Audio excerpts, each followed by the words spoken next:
कथा एका जन्माची. काय हा वेडेपणा आहे? या टोपल्या घेऊन आम्ही शहरात जायचं का? अविनाश रागातच म्हणाला. तसे त्याचे सासरे केविलवाण्या स्वरात बोलू लागले. जावई बापू, ही आपली परंपरा हाय. पोर सासरी निघाली की तिला शिदोरी द्यावी लागतीया. तुम्हासनी हे समद बाजारात इकतही घेता येतंय, पर तिच्या आईनं अन बहिणी बाळींनी रातीला जागून करून बनविलेलं नाही म्हणू नका. सासरचे शब्द ऐकताच अविनाश बाहेर जाऊन आपल्या आलिशान मोटारीत बसला. प्रियानेही आपल्या आईवडिलांच्या पायाला स्पर्श करत गळ्यात पडून थोडं मन हलकं केलं आणि मोटारीत जाऊन बसली. आज ती सासरी निघाली होती. डोंगराळ भागात असलेलं तिचं माहेर एक छोटंसं खेडं असलं तरी तिच्या वडिलांना मोठा मान सन्मान होता. शिक्षण पूर्ण झाले आणि चांगलं स्थळ चालून आलं. अविनाश तिच्यापेक्षा 10 ते 12 वर्षांनी मोठा होता, पण घर, गाडी, बंगला, खूप मोठी लोकं म्हणून मोठ्या आनंदानं तिचं लग्न लावून दिलं. जून महिन्यातील मृग नक्षत्राचे ढग पावसाच्या सहस्र धारांचा वर्षाव करत होते. डोंगर दऱ्यातून खळखळणारे छोटे छोटे झरे, हिरवीगार वनराई, दाट उंच उंच झाडे, त्यातच डोंगरावर उतरलेला एखादा पांढरा शुभ्र मेघ वाऱ्याच्या संथ झोक्यांसोबत हळूहळू पुढे सरकायचा. त्यातून धुक्यातून वाट काढत त्यांची मोटर खाली उताराला आली. तसेच एखाद्या तुडुंब भरून वाहणाऱ्या ओढ्याजवळ उभ्या बाभळीच्या काटेरी झाडांवर वाऱ्याच्या झोक्यासोबत हेलकावणारे घेणारे पक्ष्यांचे गवताच्या काड्या विणून तयार केलेली छोटी छोटी फिक्कट पिवळ्या रंगाची घरटी आणि त्यातूनच आपले भिजलेले पंख झाडून पुन्हा भरारी घेणारे रंगीबिरंगी पक्षी. आपल्या माहेरचा नेहमी डोळ्यासमोरचा हा निसर्ग आज तिच्यासाठी परका झाला होता. माहेरच्या या आठवणी मनात साठवत तिचा प्रवास सुरू झाला होता. शहरात पोचले तेव्हा रात्र पडू लागली होती, पण पावसाचा जोर कायम होता.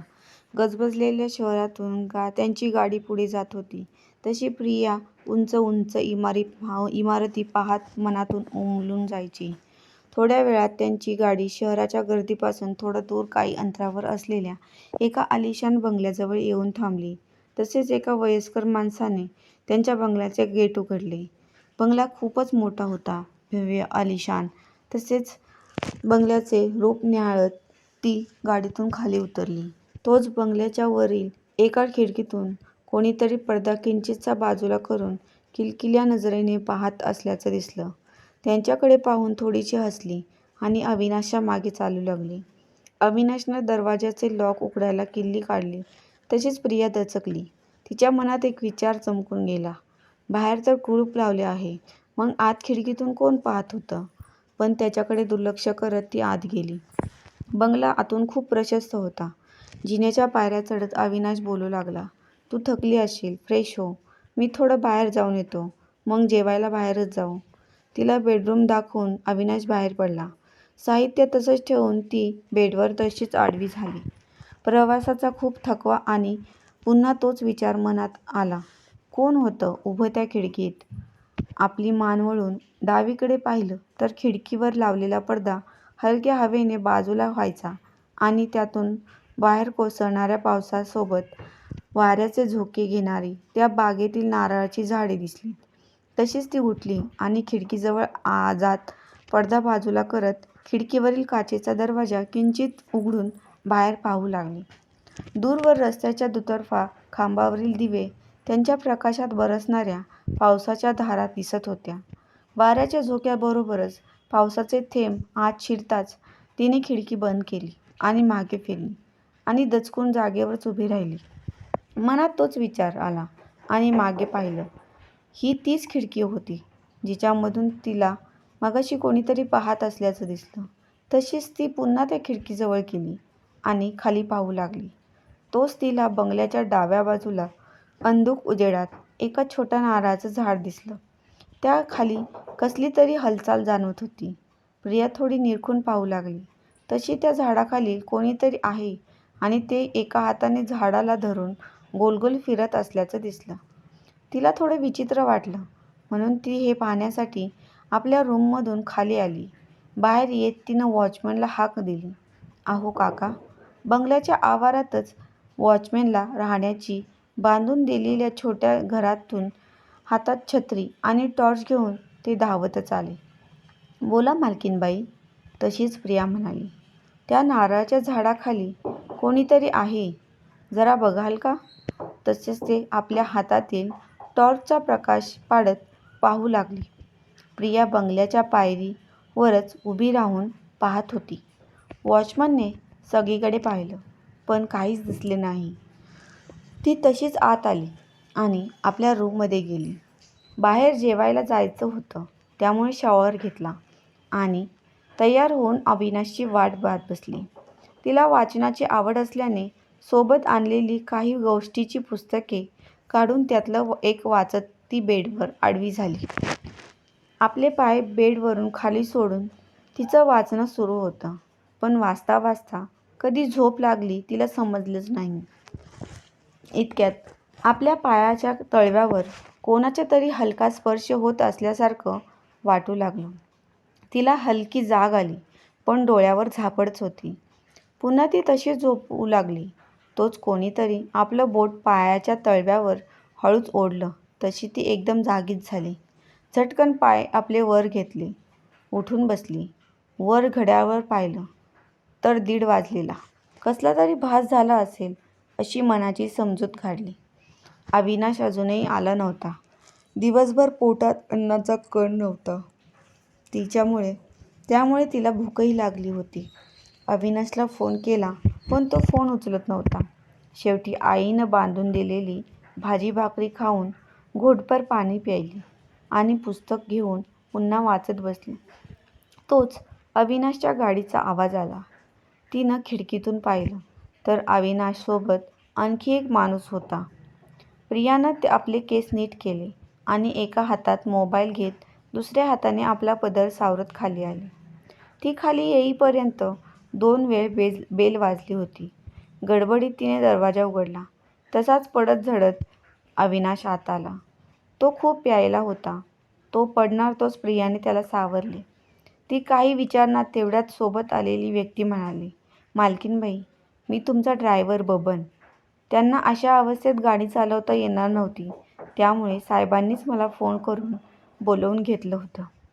एवढं बोलून ड्रायव्हरने तिच्या हातात गाडीची चावी दिली आणि निघून गेला.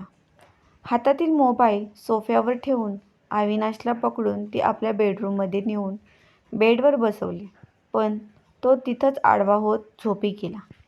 त्यानं दारू पिलेली पाहून प्रियाला भयंकर संताप आला. तिला झोप येत नव्हती, म्हणून पुन्हा ते पुस्तक वाचत बेडवरच बसली.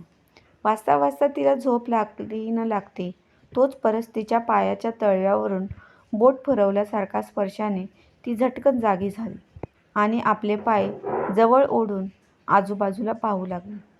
या घरात आल्यापासून तिला एक हाच भास होत होता. कदाचित आपल्या बेडखाली कोणीतरी लपून बसले असेल या जाणीवेने ती आणखी घाबरली. थोडा वेळ तशीच बसून काही चाहूल येते का पाहिलं, पण सर्व काही शांत होतं. मग तिनं स्वतः बेडखाली काही आहे का हे पाहायचं ठरवलं, पण खाली उतरण्याचं धाडस होत नव्हतं, म्हणून आपले केस वर बांधून बेडवर पालथी झाली. खाली पाहण्यासाठी हळूहळू पुढे सरकू लागली. तसेच तिच्या काळजाचे ठोके वाढत होते. तिची नजर बेडखाली फिरत होती. खाली काहीच नव्हते, पण दुसऱ्या क्षणात लाईट्स गेल्या. तशीच ती घाबरली आणि कोणतीही हालचाल न करता बेडवर शांत पडून राहिली. दूरवर किंचितसा प्रकाश खिडकीमधून येत होता. टॉर्च लावल्यासारखा मोबाईल शोधू लागली. तसं लक्षात आलं की मगाशी अविनाशला वर आणताना मोबाईल खाली हॉलमध्येच राहिला. तशीच ती हतबल होऊन ती झोपण्याचा प्रयत्न करू लागली. काही वेळ एक नीरव शांतता होती, पण ती जास्तच वेळ राहिली नाही. आपल्या रूममध्ये कसला तरी आवाज येत असल्याचं प्रियाला जाणवलं. श्वास रोखून प्रिया तो आवाज ऐकण्याचा प्रयत्न करू लागली. कोणीतरी आपल्या रूममधील फरशीवर कणत कणत आपलं डोकं आपटत असल्याचं वाटू लागलं. प्रियाला हे थोडं विचित्रच वाटू लागलं. तोच कोणीतरी रांगत सरपटत फिरत असल्याचं जाणवू लागलं. ही चाहूल तिच्या बेड खालूनच येत होती, अगदी तिच्या जवळ. या आवाजानं तिच्या काळजाचं पाणी पाणी झालं. भीतीने तिला घाम फुटला होता. तिच्या रूममध्ये भयानक काळोख, नीरव शांततेत कोणीतरी असह्य वेदनेत कणत रांगत सरपटत फिरत होतं. ही विचित्र चाहूल तिला प्रत्यक्ष क्षणाला जाणवत होती. आणि ते काय असेल या विचाराने भयभीत होऊन तिचा प्राण कंठाशी आला. तिने आपले डोळे गच्च मिटून घेतले आणि अविनाशचा हात घट्ट पकडून थरथर कापू लागली. हवेत गारवा असला तरीही भीतीने तिला घाम फुटला होता.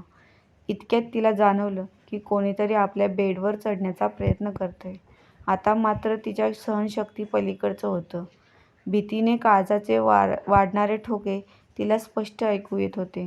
जोरजोरात ओरडावा असं वाटलं, पण दुसऱ्या क्षणाला आपल्या एका हाताने तोंड दाबून धरलं, पण भीतीने तिच्या डोळ्यातून पाणी येऊ लागलं.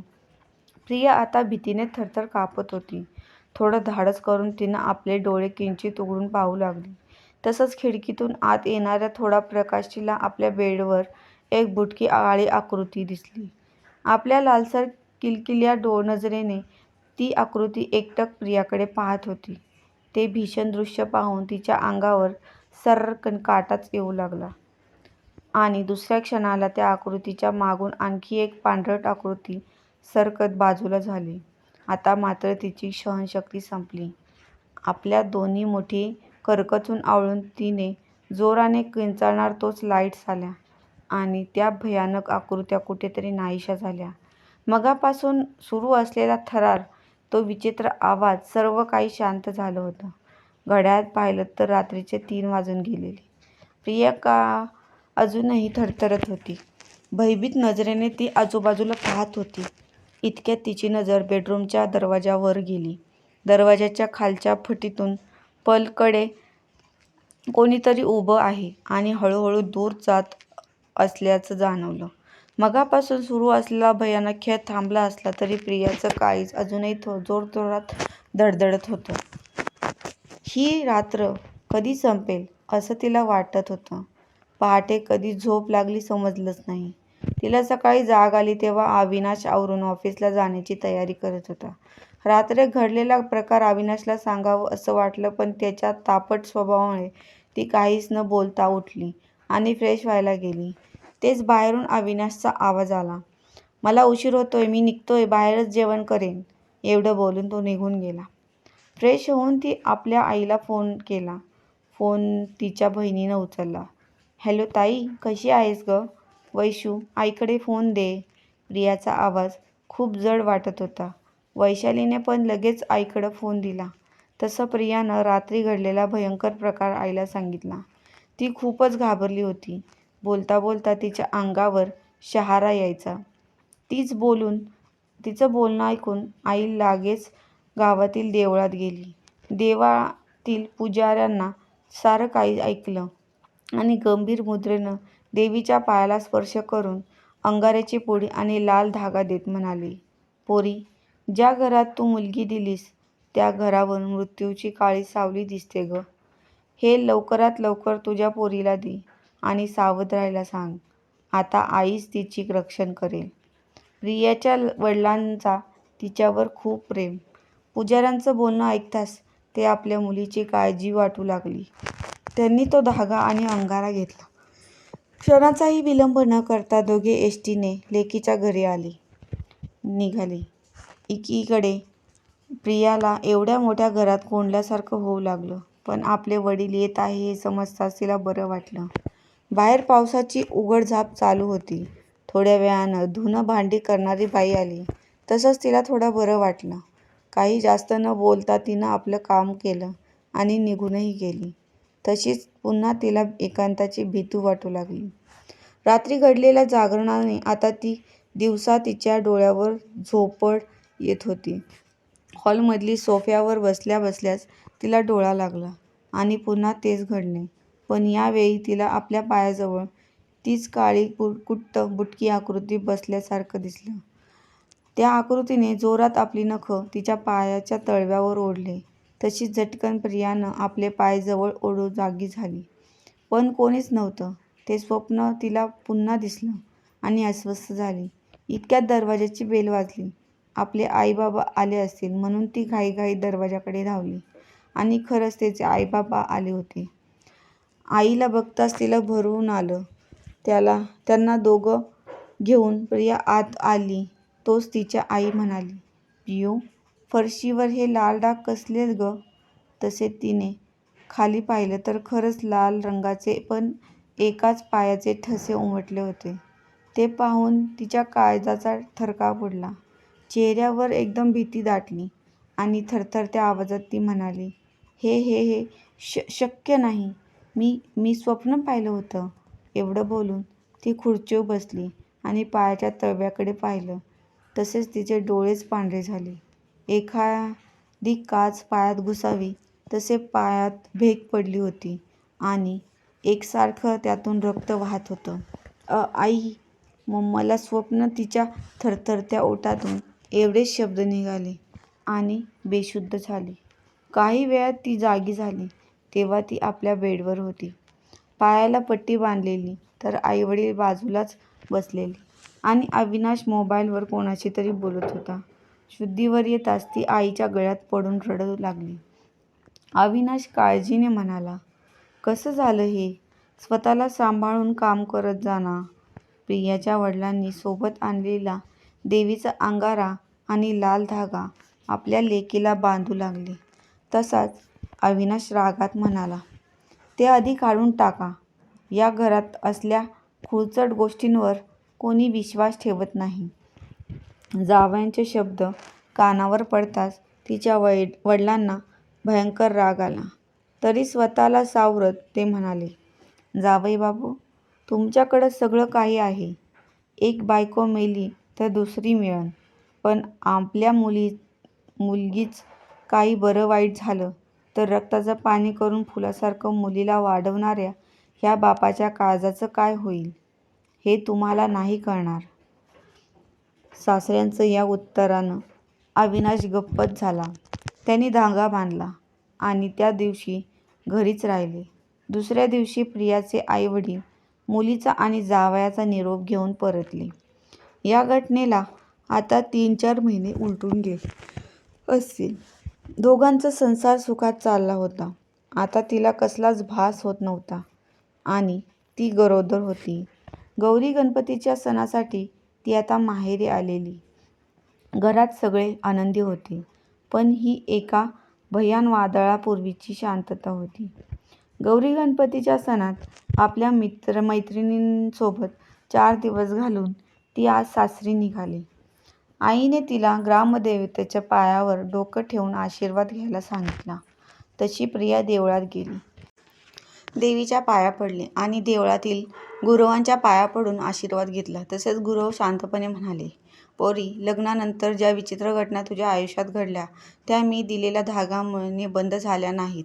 त्या घटना पुढे तुझ्या आयुष्यात येणारे एक भयानक वादळे सूचक होते. प्रिया थोडी घाबरली आणि साडीचा पदर सावरत हात जोडून त्यांच्यासमोर बसली. तसेच आपले डोळे बंद करून मंत्र पुटपुटत गुरवांनी खाडकन डोळे उघडले आणि म्हणाले, तुला आता ताकदीचा सामना करायचा आहे, जिला तिन्ही लोकातील कोणताच ईश्वर आज पराभव करू शकला नाही आणि पराभूत करूनही शकत नाही. जगातला कोणताही तांत्रिक तुला मदत करून त्या शक्तीला संपवण्या इतपत सिद्ध नाही. या युद्धासाठी नियतीने तुझीच निवड का केली हे त्या नियतीलाच माहिती. देवीचा आशीर्वाद तुझ्या सोबत आहे. आणखी एक गोष्ट, मृत्यूचा तांडव खूप आधी सुरू झालाय. प्रियाचा भयभीत चेहरा पाहून गुरव पुन्हा आवाज चढवून मोठ्याने म्हणाले, पोरी, घाबरू नकोस. तुझ्यात हिंमत आहे. निसर्गाचा नियम आहे. युद्ध त्याच्यावरच लादली जातात ज्याच्यात लढण्याची हिंमत असते. स्त्री ही आदिशक्ती आहे आणि त्यामुळेच या युद्धासाठी एका स्त्रीची निवड झाली. प्रियाला गुरुवांनी सांगितलेलं कोडं उलगडत नव्हतं. पण येणाऱ्या प्रसंगासाठी तिनं आपलं मन घट्ट करत पुन्हा मागे वळून देवळातील देवीच्या मूर्तीकडे पाहून मनापासून आशीर्वाद मागितला आणि सासरी निघाले. त्या दोघांचा संसार छान चालला होता. अविनाशचा स्वभाव तापट होता, पण ती समजून घेऊ लागली. काही दिवसातच ती गुरुवांनी सांगितलेला सार विचार विसरून आपल्या संसारात रमली. तिला 4था महिना सुरू झाला आणि एरवी तापट स्वभावाचा अविनाश देखील आता तिची काळजी घेऊ लागला. एक दिवस ते प्रिया आणि तिच्या पोटातील बाळ सुखरूप आहे का या चेकअप करून घरी परतले. प्रिया आनंदी असली तरी अविनाशचा चेहरा मात्र काळजीने व्यापला होता. तो प्रियाला काहीतरी सांगण्याचा प्रयत्न करत होता, पण धाडस होत नव्हतं. जेवण आवरून दोघे आपल्या बेडरूममध्ये गेले.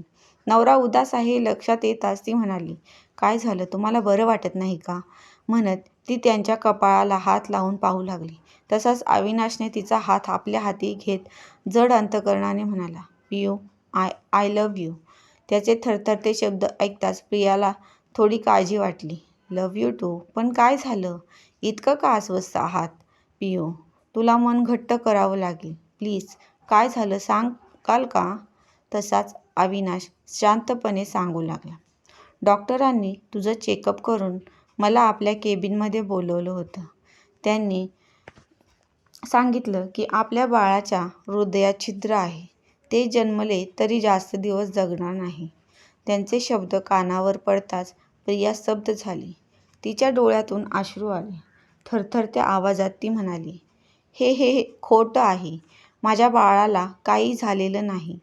तिला सावरत अविनाशने जवळ घेत म्हणाला, "अबॉर्शन हा एकच पर्याय डॉक्टरांनी सांगितलाय.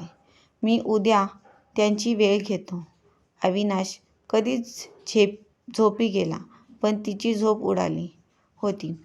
तीही झोपण्याचा प्रयत्न करत होती, पण आपल्या मातृत्वाचे स्वप्न तुटलेले पाहून तिचे अश्रू अजूनही गालावरून ओघळत केसांमध्ये विरून जायचे. आपल्या पोटावरून हात फिरवताना तिला आणखीनच भरून यायचं.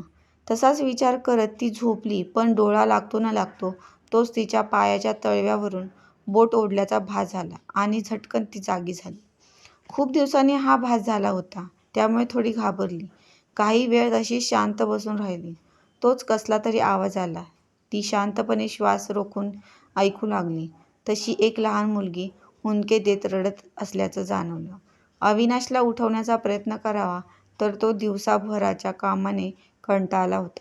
म्हणून ती स्वतःच उठून आवाजाचा वेध घेत बेडवरून खाली उतरली.